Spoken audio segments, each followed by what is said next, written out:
السلام علیکم۔ اس ویڈیو میں ہم سورۃ الحجرات کی آیت نمبر 7 کے لفظ نمبر 4 کو سمجھیں گے۔ فیکم۔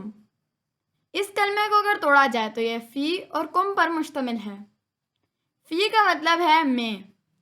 فی اصل لفظ ہے اور اسے کالے رنگ سے ظاہر کیا گیا ہے۔ کم۔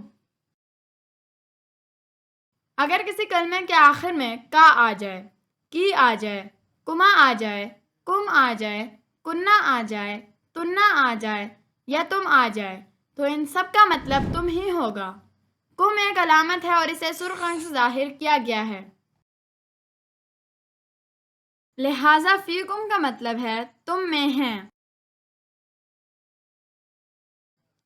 یہاں یہ بات غور طلب ہے کہ قرآن پاک کا لفظ فی اور اردو کا لفظ فی دونوں کا مادہ فے اور یہ ہے اور دونوں کا مطلب میں ہے۔